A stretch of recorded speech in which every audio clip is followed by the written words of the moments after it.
On va passer la parole à Théo Galichet pour la dernière partie des présentations de résultats et de Christine Aubry, excuse-moi Christine, qui va introduire tout cet axe-là, donc qui est vraiment un axe plus sur les aspects sociétaux et sociaux.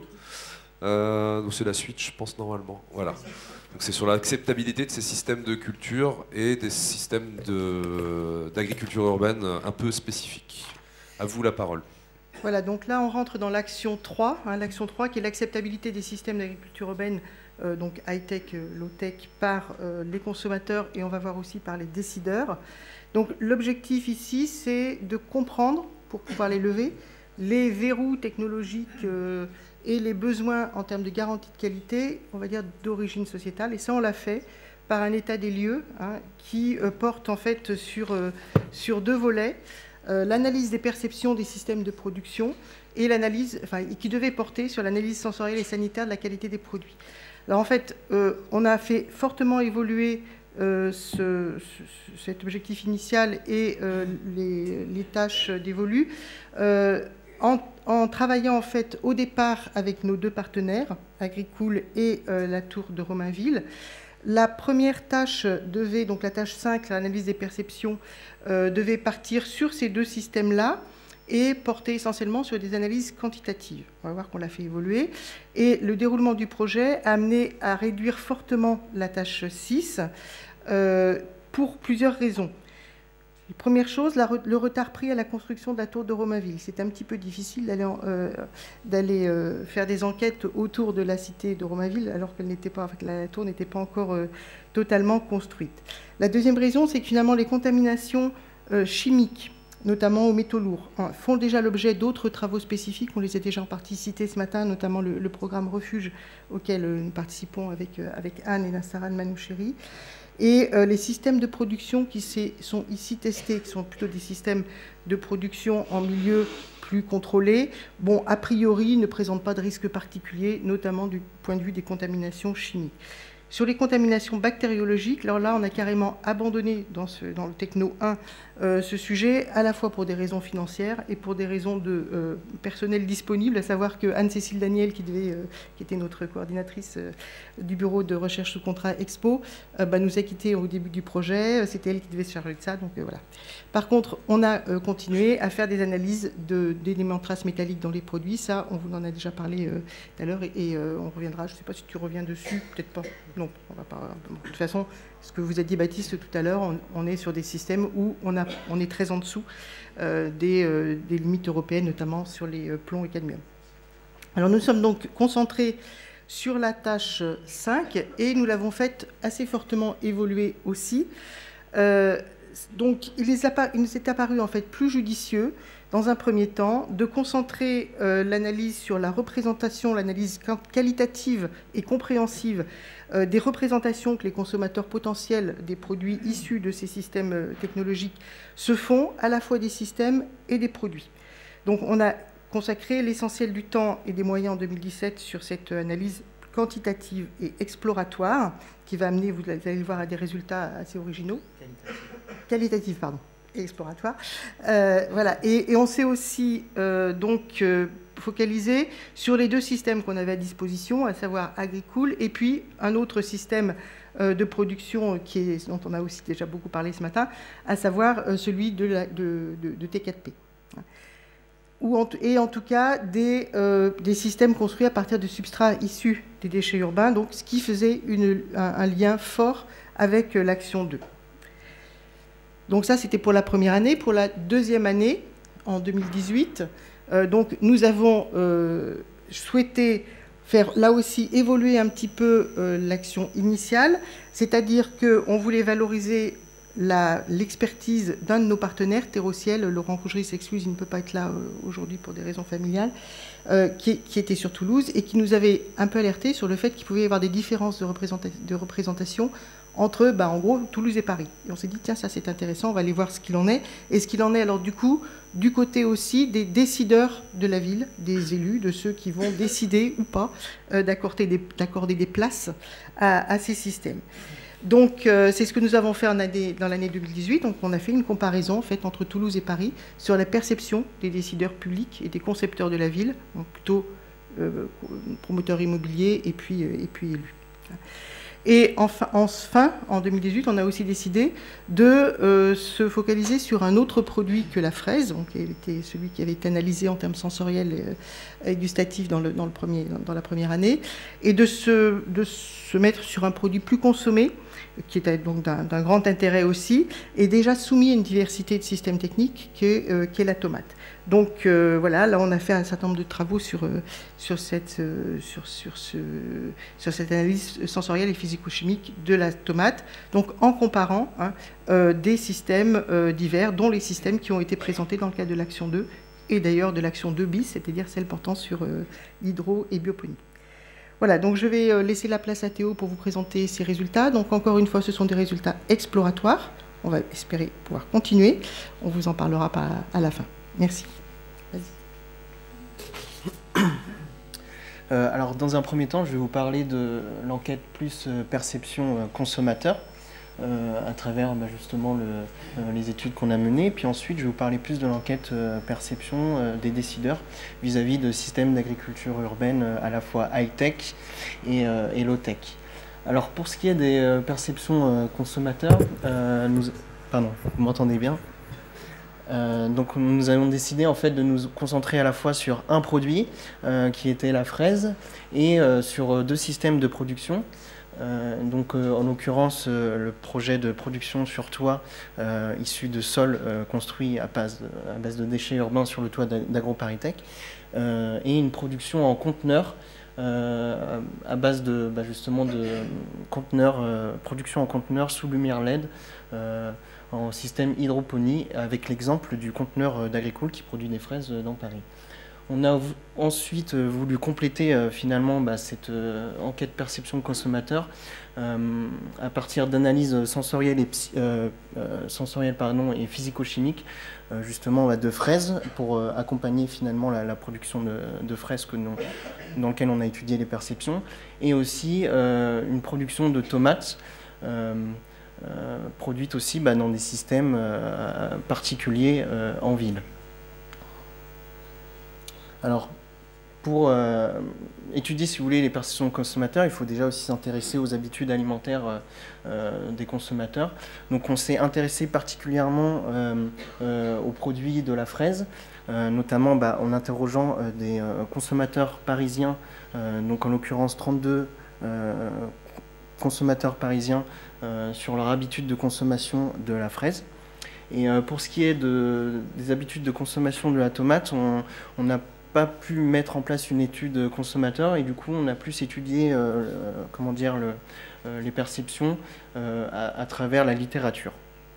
Donc pour ce qui est des habitudes de consommation de la fraise, on a interrogé plusieurs choses, par exemple les logiques d'achat des consommateurs parisiens, les lieux de consommation, en fait tout simplement comment le consommateur, enfin ce public parisien consomme la fraise, et quels sont finalement à la fois les aspects, les exigences en qualité que ce consommateur recherche, et les exigences aussi en qualité, on va dire, socio-culturelle. Alors, pour ce qui est de la qualité de la fraise, donc, si on regarde un peu dans la littérature, une des premières motivations en fait, pour consommer la fraise, c'est le goût, et notamment le goût qui s'exprime à travers la teneur en sucre et en arôme du produit. C'est-à-dire qu'une teneur en fait, assez élevée en sucre et en arôme est beaucoup plus appréciée pour ce produit-là. Pour ce qui est de la tomate, les études disent à peu près la même chose. Il faut une tomate qui ait une teneur en sucre assez élevée et un arôme aussi assez élevé. Puis aussi, il y a aussi la question de l'acidité, parce que si vous voulez, pour que le sucre soit assez apprécié, il faut aussi qu'il y ait un équilibre entre acidité et sucre bien équilibré pour avoir un produit gustativement élevé. Donc, après avoir vu ce que disait la littérature, on s'est dit quelle est la qualité des produits cultivés dans ces systèmes de production.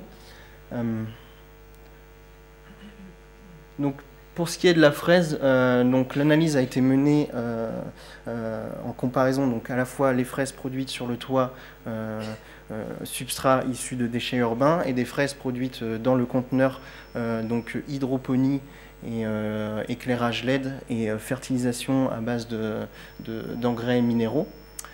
Donc on a fait tester ces fraises au sein du centre CTIFL de Bergerac. Donc on a fait à la fois, enfin, le centre a fait à la fois tester les fraises par des experts dégustateurs. Il y avait à peu près 10 experts dégustateurs qui ont l'habitude, si vous voulez, de goûter les fraises au fil d'une saison. Donc ont été formés pendant plusieurs années à détecter la qualité, on va dire, gustative d'une fraise. Et puis aussi, ces fraises-là ont été, si vous voulez, analysées de manière physico-chimique à travers différents outils techniques.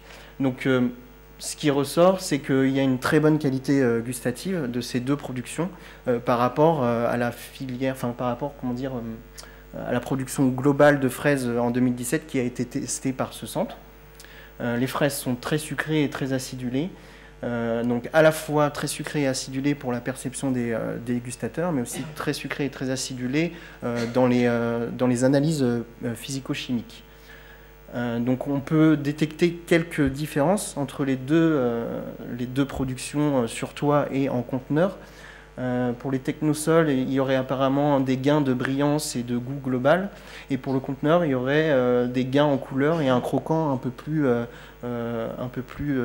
relevé. Ensuite, pour les tomates, donc, où justement le consommateur recherche aussi ces critères de sucre et d'arôme et d'acidité. Donc, comme le disait Laura Bessois tout à l'heure, donc du coup, trois substrats en sol construit, enfin plutôt 2 substrats en sol construit ont été choisis, et un système en fertilisation organique, donc le produit hydroponie, enfin le produit Aurine. Et l'idée, c'était vraiment de savoir en fait s'il y avait une différence de goût entre les différents substrats. Donc là, c'est pareil, on a contacté un laboratoire d'analyse sensorielle, donc en l'occurrence VGnov. Et là, c'est pareil, 10 dégustateurs qui ont l'habitude de goûter des tomates au cours d'une année ont testé les tomates, et puis des analyses physico-chimiques ont également été menées. Pour ce qui est des sols construits, voilà, il y avait un sol en lombricompost de biodéchets et un sol en biodéchets. Donc là, pareil, ce qu'on remarque en fait, c'est que les tomates cultivées en hydroponie organique et en biodéchets sont plus sucrées, plus acides et plus aromatiques, et plus fondantes également. Et on remarque que pour les tomates cultivées sur le lombricompost, il y a des qualités intermédiaires. Les résultats ne sont pas aussi élevés en teneur en sucre et acidité comme on pourrait le voir pour une fraise. La qualité ici est, on va dire, intermédiaire par rapport à ce qu'on peut trouver dans les tomates du commerce. Les teneurs en sucre, par exemple, pour l'hydroponie organique et le compost de biodéchets étaient à peu près de 9 à 8 microgrammes pour 100 grammes de sucre, ce qui est à peu près ce qu'on peut retrouver dans des tomates cerises, disons, de qualité un peu supérieure dans le commerce. Par contre, pour les fraises, il y avait à peu près entre 11 et 12 microgrammes de sucre, ce qui est vraiment élevé par rapport à ce qu'on peut trouver habituellement dans le commerce. Donc, on voit bien que ces productions répondent aux critères de qualité en termes de goût par rapport aux teneurs en sucre et à arômes. Mais on s'est demandé aussi, est-ce que ça répond vraiment aux habitudes alimentaires justement d'un public urbain, en l'occurrence un public parisien. Et on a questionné justement, on a mis en comparaison à la fois l'aspect plus culturel et l'aspect plus fonctionnel d'une production urbaine. Donc on a posé 2 questions. Alors, La première, c'était tout simplement qu'est-ce qu'une vraie fraise? Enfin, on a posé 2 questions, on en a posé plusieurs, mais 2 grandes questions, disons. Qu'est-ce qu'une vraie fraise? En fait, tout simplement, c'est pour aborder plus l'aspect norme. En fait, quand on aborde le vrai, on va plus être dans du déclaratif du fruit idéal qu'on souhaiterait avoir si on a la possibilité de l'avoir. Mais effectivement, il faut prendre en considération que lorsqu'on mange ou qu'on s'approvisionne, etc., on a d'autres contraintes de temps, de pouvoir d'achat, et même de localisation pour acheter des produits, et que le fruit idéal n'est pas forcément atteignable, en fait, tout simplement. Mais là, on voulait vraiment décrocher, savoir ce qui est idéal avant toutes les contraintes quotidiennes que peut avoir un consommateur. Et ce qui ressort quand on dit, et pour vous, qu'est-ce qu'une vraie fraise? Pour moi, une vraie fraise, c'est une fraise sucrée et qui a du goût. Voilà, la plupart des enquêtés répondent ceci.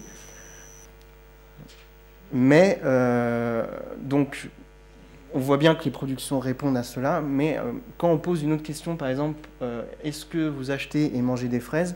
Là, justement, on rentre beaucoup plus dans des logiques d'achat et de normes sociales. On remarque que la plupart des enquêtés expriment ce qu'est l'aspect saison.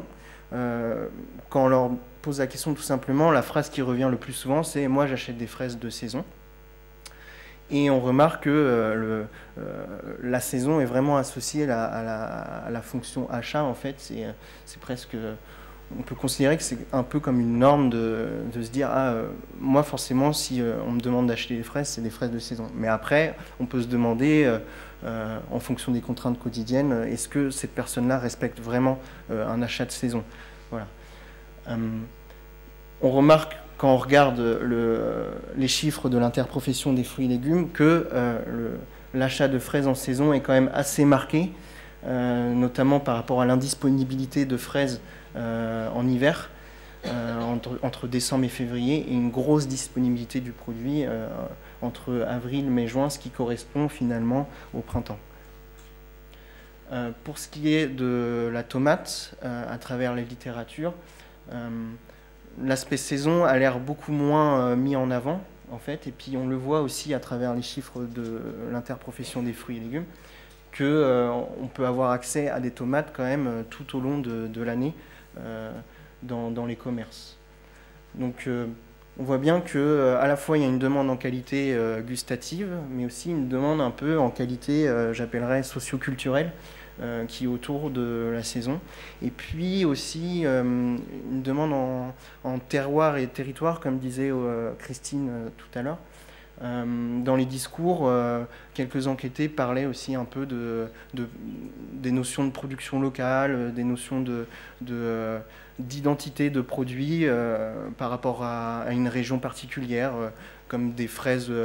Alors, l'exemple qui revient souvent, c'est les fameuses fraises de Plougastel, mais après, il y a d'autres personnes qui pouvaient citer d'autres fraises et d'autres variétés particulières en fonction de certaines régions. Mais quand même dans une moindre mesure que l'aspect saison. Donc du coup,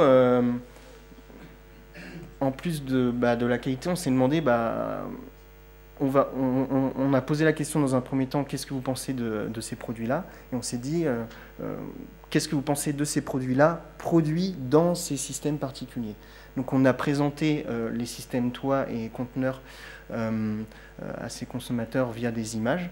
Et en fait, alors pour ce qui est du conteneur, ce qui ressort vraiment en premier lieu, c'est le côté naturel de la chose. En fait, les consommateurs se posent la question de est-ce que ce système est vraiment naturel par rapport à le fait que ça soit produit sous lumière LED et éclairage hydroponique. En fait, ça revient un peu les questionnements émergent sur pourquoi ne ferait-on pas ça dans la Terre, puisque la Terre et le Soleil, puisque c'est ce qu'on fait habituellement. Est-ce qu'on a les mêmes qualités, si vous voulez, de produits? Est-ce que finalement les lumières LED et l'hydroponie peuvent remplacer le Soleil et la Terre? C'est un peu les questionnements qui émergent pour on va dire une petite majorité des interrogés. Alors après, si vous voulez, on est toujours dans du déclaratif et de la norme. Donc faut quand même rester... c'est de l'exploratoire, donc il faut quand même rester un peu, comment dire, humble sur ces résultats. Pour ce qui est du toit, ce qui ressort le plus, c'est vraiment plus l'interrelation entre justement une production agricole et son milieu. Les discours exprimaient beaucoup plus la notion de lien social, de lien de la production avec l'environnement, notamment par exemple à travers des notions de biodiversité, le fait que par exemple le système soit ouvert sur l'extérieur et puisse accueillir par exemple des insectes ou des insectes ou des gens tout simplement.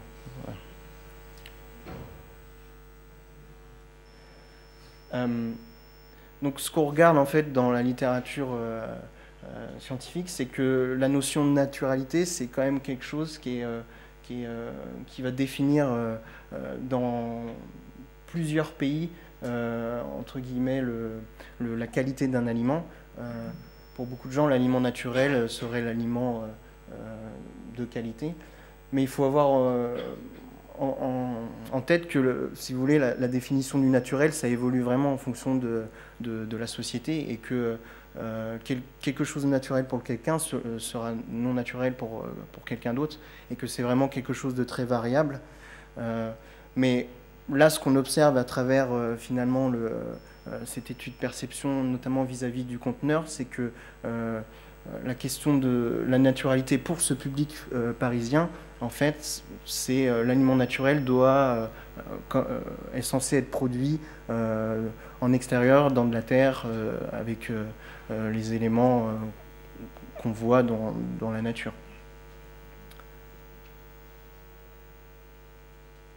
Donc, pour conclure, voilà, on voit bien que ces systèmes répondent finalement à la qualité gustative exigée par toujours ce public parisien, mais qu'il y a quand même des questionnements par rapport à la notion culturelle de la chose, notamment en termes de saisonnalité et de territorialité. Ce qu'il faut savoir, c'est que quand on choisit un aliment, c'est à la fois un peu une décision de... comment dire, c'est une combinaison en fait entre des exigences fonctionnelles.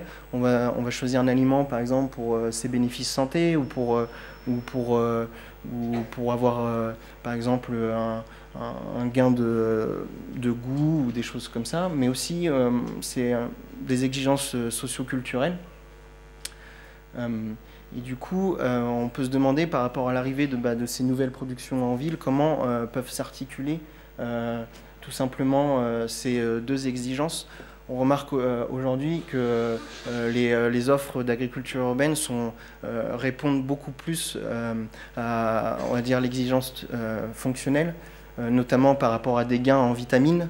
La vitamine C qui est assez mise en avant dans certains projets par rapport au fait que ces produits soient vraiment livrés localement et qu'ils se dénaturent moins. Donc ça répond à cette exigence de santé. Il y a aussi l'exigence de la praticité, le fait que ça soit local et qu'on puisse acheter assez facilement ces produits-là. Et puis, voilà. En fait, aujourd'hui, si vous voulez, de par la mondialisation et l'urbanisation en fait des villes, enfin, tout simplement, on remarque quand même qu'on va vers une simplification en fait des modèles alimentaires. Notamment en France, on voit qu'on va vers une simplification des repas, par exemple, des repas pris plus individuellement, des repas pris de manière plus rapide, et qu'on se concentre peut-être beaucoup moins sur l'aspect culturel de l'alimentation et beaucoup plus sur l'aspect fonctionnel. Et ces nouvelles productions en ville, en fait, arrivent en réponse à ces exigences, disons, plus fonctionnelles. Il faut avoir en compte que, si vous voulez, en France, il y a pas mal de...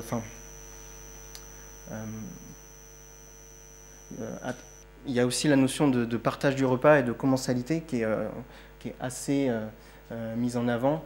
On le voit bien par exemple avec le repas des Français qui est mis au patrimoine mondial de l'UNESCO, qui met vraiment en avant en fait cette notion de manger ensemble et de prendre plaisir à manger ensemble. Il faut savoir aussi qu'à travers cet acte de manger ensemble, on échange des informations entre nous, entre nos générations, entre nos pairs, entre nos collègues, et que, alors on n'échange pas que des informations sur ce qu'on mange, mais en partie. Et du coup, il faut avoir conscience que ces produits-là, inscrits dans un modèle alimentaire français, notamment à travers le repas pris ensemble, il faut avoir conscience que ces modèles vont apporter de nouvelles connaissances du monde agricole et du monde de l'alimentation, et qu'ils vont participer aussi à la construction d'un nouveau lien urbain, enfin d'un lien tout simplement urbain-rural. Ce qu'on remarque aujourd'hui à travers différentes études, c'est qu'il y a quand même une méconnaissance, enfin il y a une augmentation de la méconnaissance du monde agricole. Par exemple, une étude avait été faite en 2013 par l'association Santé Environnement sur 900 écoliers qui montrait que, par exemple, un tiers des écoliers ne savaient pas ce que c'était une frite, et enfin ne savaient pas que ça venait d'une pomme de terre, et qu'il y avait aussi des méconnaissances sur d'autres fruits et légumes. Donc il faut avoir aussi conscience qu'à travers ces systèmes-là, quelles connaissances on veut transmettre finalement pour demain par rapport à ce lien urbain-rural qui semble peut-être un peu s'effacer aujourd'hui. Il y a aussi d'autres questionnements qui émergent vis-à-vis de ces systèmes, notamment vis-à-vis de la durabilité. Par exemple, pour le système conteneur, effectivement, il y a beaucoup d'avantages par rapport à des productions qui peuvent venir de loin, comme des productions par exemple espagnoles. Mais on peut avoir d'autres questionnements quant au coût indirect que peut supposer ce projet, comme par exemple le coût des matériaux ou le coût de la fertilisation mise en place. Pour ce qui est du système sur le toit, c'est aussi, il y a des questionnements aussi sur la durabilité. Notamment par exemple pour ce qui est gestion des déchets en ville, et comment sont-ils investis, par qui, et aussi la question de la qualité sanitaire des déchets. Et puis aussi il y a la notion de biodiversité qui peut être questionnée. Pour le toit par exemple, pour les deux projets en tous les cas, on remarque que la notion de biodiversité a été très peu exprimée, et elle a été exprimée souvent dans un seul sens, qui est celui des abeilles domestiques. Ce qui peut indiquer qu'en fait, il y a quand même peut-être aussi une méconnaissance vis-à-vis de la biodiversité. Et peut-être faire en sorte de... Enfin, il faut avoir conscience un peu de ces questionnements. Voilà. Alors, maintenant, on va passer à l'enquête perception décideur. Pareil, nous avons mené une enquête qualitative sur la perception de décideurs, on va dire, et concepteurs de la ville, mais ce coup-ci sur deux territoires, donc à la fois Paris et Toulouse. Donc, nous avons interrogé 32 personnes, donc à la fois des élus, des promoteurs immobiliers, des bailleurs sociaux, mais aussi des agents de collectivité. Et en fait, on s'est demandé quelle était leur perception finalement de l'agriculture urbaine. Donc on a à la fois interrogé leur trajectoire de vie, leur trajectoire professionnelle, pour voir s'il y avait un lien en fait tout simplement entre la perception de l'agriculture urbaine et leur vie antérieure. Et puis aussi on a interrogé leur perception vis-à-vis de trois dispositifs indoor et outdoor particuliers. Donc surtout la notion de ferme verticale, la notion de cultiver sur les toits, et la notion de cultiver en espace indoor comme en conteneur ou par exemple dans un parking souterrain. Alors, on a posé par exemple une première question qui était tout simplement pour vous, qu'est-ce que l'agriculture urbaine? Et en fait, ce qu'on remarque, c'est que quand on prend tous les discours et qu'on les analyse dans un logiciel particulier, en fait, on voit que les discours en fait s'organisent difficilement. Si vous voulez, le logiciel cherche à voir s'il y a des similitudes, des co-occurrences entre les mots de chaque personne interviewée. Et là, en haut, on peut voir en fait tout simplement un peu une dispersion des termes. Il n'y a pas de groupe d'univers lexicaux qui se forment. C'est-à-dire que les 32 personnes en fait ont un peu une idée vraiment singulière de ce qu'est l'agriculture urbaine. En bas là, on peut voir par exemple un discours beaucoup plus organisé, et c'est typiquement les discours qu'on avait pour les perceptions du conteneur et du toit, qui étaient organisés en 3 univers lexicaux. Ici, pour ce qui est de la perception des décideurs vis-à-vis de l'agriculture urbaine, bah, on a du mal à identifier des groupes. Là, il y a vraiment beaucoup de couleurs, et on va déjà au-delà de 4 mondes lexicaux. Donc du coup, on s'est demandé, vis-à-vis de la pluralité de ces points de vue, est-ce que voilà, la pluralité de ces points de vue en fait, et les intérêts de chacun de la planification urbaine font que finalement il y a une imprécision un peu dans la définition, et on s'est demandé, est-ce que cette imprécision dans la définition peut aussi aller vers une imprécision, enfin peut-être pas une imprécision, mais jouer sur l'appropriation de chacun de l'agriculture urbaine. La notion même d'ailleurs d'agriculture urbaine avait été questionnée. Certains enquêtés en fait ne souhaitaient pas appeler ça agriculture urbaine, mais plutôt par exemple jardinage urbain, nature en ville, espace agricole en milieu urbain. Et même certaines personnes disaient que le fait de mettre une définition sur ce terme justement pourrait ne pas favoriser la diversité des formes et la créativité en fait dans la mise en place de projets. Cependant, à travers les logiques d'appropriation, en fait, on a remarqué quand même que, alors à l'échelle individuelle, quand on demande pour vous qu'est-ce que l'agriculture urbaine, on voit vraiment une diversité dans les définitions. Mais par contre, quand on récupère par profil professionnel, on remarque quand même qu'il y a des différences.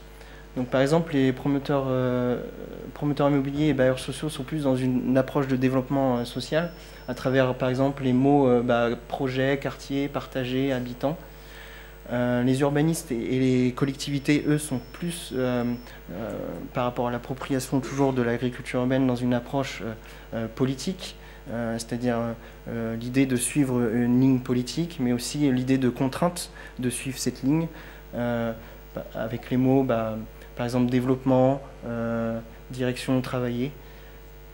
Et voilà. Pour ce qui est des urbanistes, il y a quand même une petite particularité, mais ça reste encore vraiment à étudier, parce qu'on est, comme je dis toujours, on est sur un échantillon restreint et on est dans de l'exploratoire. Les urbanistes qu'on a interrogés exprimaient quand même pas mal ce qui était la notion d'approvisionnement alimentaire en ville et d'approvisionnement local.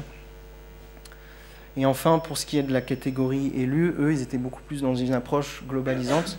En fait, les élus, on les retrouvait vraiment dans les 4 discours qu'on peut voir sur l'écran. Leur positionnement, en fait, était un peu, comment dire, généralisé à ces 4 cases, alors que les urbanistes se positionnaient vraiment dans les discours verts, pour ce qui est de la politique plus alimentaire en ville. Et puis par exemple, les bailleurs sociaux leur discours se positionnait vraiment beaucoup plus dans ce qu'est la catégorie bleue. Alors, ce qu'on a remarqué, c'est que par rapport à la profession et au système qui leur était présenté indoor et outdoor, il n'y avait pas réellement de différence entre chacun. Par contre, on a remarqué qu'il y avait vraiment une différence territoriale entre la perception qu'ils avaient de ces systèmes indoor et outdoor. C'est terminé. Donc, pour Toulouse, alors à la fois élus, acteurs des collectivités, promoteurs immobiliers, toutes ces personnes-là, en fait, exprimaient vraiment une notion générale qui était le fait de préserver les terres, préserver le foncier, Donc du coup, tout ce qui était les questions de indoor et outdoor sur toit, et notamment système agricole sur sol construit, ces questions-là étaient beaucoup moins abordées. L'idée pour eux, c'était vraiment, surtout en premier abord, dans le cadre de mise en place de projets d'agriculture urbaine, de déjà prendre la terre qu'il y a autour de Toulouse ou dans Toulouse et justement de la valoriser en agriculture. Et cela aussi posait la question chez eux de la viabilité de futures fermes qui pourraient être installées en ville, donc des fermes peut-être un peu plus petites. Comment faire en sorte que ces fermes soient viables et qu'elles perdurent. Pour ce qui est de Paris, les enquêtés parisiens, eux, s'interrogeaient beaucoup plus sur la notion d'optimisation de l'espace. Et du coup, tout ce qui était questionnement autour de sol construit, production indoor, ces solutions-là, en fait, étaient beaucoup plus intéressantes pour eux. Les discours montrent qu'à Paris, il y a vraiment quand même une certaine lutte territoriale pour dynamiser le foncier. Et l'agriculture a peut-être plus de difficultés à prendre sa place, dans le sens où il faut vraiment qu'elle soit une activité très rémunératrice et dynamisante en fait pour une commune ou pour un quartier de Paris. Voilà. Bon, pour conclure de manière générale, il faut avoir toujours en tête que ça reste des études exploratoires et que aujourd'hui on a donné quelques éclairages par rapport à des perceptions, mais que si ce n'est pas en fait finalement des réalités. Enfin, il faut prendre toujours avec des pincettes les résultats qu'on a abordés aujourd'hui, mais qu'ils peuvent donner justement des nouvelles voies de recherche, notamment pour ce qui est des consommateurs urbains, au niveau de ce qui est les notions de saisonnalité et de territorialité. Aujourd'hui, les filières d'agriculture urbaine sont quand même récentes et c'est encore compliqué, si vous voulez, d'étudier l'impact de ces filières sur les modèles alimentaires, vu que ces modèles, enfin, les productions ne sont pas encore ancrées, si vous voulez, dans les systèmes alimentaires urbains. Donc on ne peut pas en fait comparer par rapport à des pratiques quotidiennes l'impact réel de ces productions. On est beaucoup encore dans du déclaratif vis-à-vis des personnes qu'on a interrogées, c'est-à-dire beaucoup de normes. Les normes, il y a toujours, si vous voulez, une différence entre les normes et les pratiques. On peut tout aussi bien déclarer manger des fraises de saison et acheter des fraises en hiver. Pour ce qui est des ambitions futures pour l'agriculture urbaine, on remarque en fait que ces projets en fait ont un rôle de révélateur par rapport aux filières alimentaires et agricoles. On le voit bien par exemple pour le système conteneur qui relève un peu des questionnements vis-à-vis de la production hydroponique et LED. Et que aussi, ces productions-là nous apportent aussi des informations, notamment sur la consommation de produits alimentaires. Alors là, en l'occurrence, la fraise et la tomate. Mais ça peut aussi apporter si on développe un peu plus de questionnement, on peut peut-être apporter un peu plus de connaissances sur ce qu'est la consommation de fruits et de légumes chez les consommateurs urbains. Et puis, vu que de plus en plus de consommateurs se retrouvent en ville, ça peut nous donner aussi justement des informations sur l'évolution finalement des représentations alimentaires en ville. Pour ce qui est des perceptions des décideurs publics et concepteurs de la ville, la recherche pour étudier leurs perceptions, ça peut finalement favoriser la compréhension finalement des logiques d'intérêt de chacun pour tout simplement dynamiser le foncier et voir comment peut évoluer tout simplement à travers leur représentation tout simplement de l'agriculture urbaine, voir comment ces personnes-là peuvent envisager tout simplement la construction du lien urbain-rural, justement à travers leurs différentes représentations. Voilà. Je vous remercie pour Merci Théo beaucoup. Merci Christine aussi d'ailleurs. Vous reste-t-il quelques questions avant qu'on fasse la conclusion générale? Une question par là. Allez. Bonjour, donc moi je m'appelle Pénélope Cheval et je travaille à l'ISA à Lille sur la création d'un démonstrateur d'agriculture urbaine dans un quartier de Lille.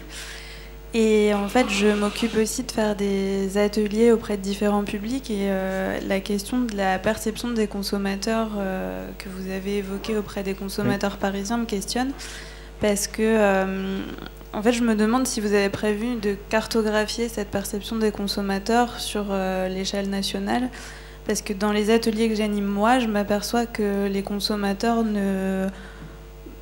à Lille du moins, ne sont pas nécessairement bloqués sur cet aspect saisonnalité, puisqu'ils savent parfois même pas qu'il y a une saisonnalité des produits. Et donc voilà, je me demande si vous avez en tête de faire une cartographie un peu plus nationale de la perception des consommateurs.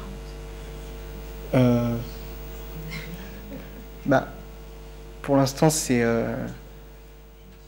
pas vraiment d'actualité. Enfin, c'est peut-être pour le développement du... Techno numéro 2, si on gagne un deuxième casse d'art, ouais, ça peut être une solution de réflexion. Tout à fait, c'est numéro 1. Alors après, je tiens juste à préciser que ici, la saisonnalité, elle a vraiment été abordée par rapport au système qu'on a présenté. Si on demande à quelqu'un dans la rue, est-ce que vous achetez des fruits et légumes comme ça, sans mettre en comparaison avec un système, peut-être qu'on peut avoir des réponses différentes sur ce qu'est la notion de saison chez ces personnes-là. Et effectivement, en fonction des particularités de chacun, disons régionales, il y aura des différences tout simplement en termes de culture alimentaire vis-à-vis de tout simplement du terroir et de ce qu'on entend par saison. Voilà. J'ai une question par ici. C'est pas tout à fait une question, c'est peut-être juste pour rebondir par rapport à la première question qui a été posée. Je crois que c'est pas qu'une question de perception, c'est aussi une question de savoir. Et justement, par rapport aux gens que vous avez interrogés, est-ce que vous avez inclus qui ils sont et quels sont leurs... Est-ce que c'est des gens vraiment urbains, complètement déconnectés, qui n'ont pas du tout de lien, qui ne sont pas dans un jardin partagé ou voilà, quel est leur niveau de savoir en fait par rapport à ces produits? Parce que effectivement, quelqu'un qui a un jardin, il a une vague notion quand même de ce qui est de saison, et quelqu'un qui n'en a pas du tout, qui est complètement très très éloigné de toutes les pratiques de culture, n'aura peut-être pas cette idée-là. Donc voilà. Oui. Effectivement, à travers les différentes questions qu'on a pu poser, on a réalisé, si vous voulez, une grande grille d'entretien. On a justement demandé si les personnes, d'où venaient ces personnes, depuis combien de temps elles étaient à Paris, ou si elles étaient nées de même à Paris. Donc on avait à peu près tous les profils. On avait à la fois des Parisiens, on va dire nés à Paris, mais qui faisaient partie d'un jardin partagé, donc qui pouvaient avoir des connaissances assez élevées en agriculture, disons, mais aussi des personnes où ça faisait seulement 2 ou 3 ans qu'elles étaient à Paris et ne pas forcément avoir un niveau de connaissance. Par exemple, tout simplement pour la fraise, moi je posais souvent une question qui était pour vous, comment est produite la fraise en France, et sur, on va dire, presque l'échantillon global, la plupart des personnes répondaient que la fraise était produite en pleine terre. Alors que la fraise produite en pleine terre, c'est aujourd'hui, il me semble, 10%. Donc on remarque déjà globalement qu'il y a tout simplement une méconnaissance du monde, disons, agricole. Mais je le répète, on est quand même sur un échantillon assez restreint, et ces questions de connaissance-là, il faudrait peut-être élargir un peu plus l'échantillon pour voir s'il y a vraiment un lien en fait entre connaissance de base de l'agriculture et de l'alimentation et perception de l'agriculture urbaine. Voilà. Merci Théo. On On a juste le temps de poser une dernière question, une dernière remarque peut-être, avant d'entamer la conclusion, ou sinon ça va. Eh bien merci alors dans ce cas-là.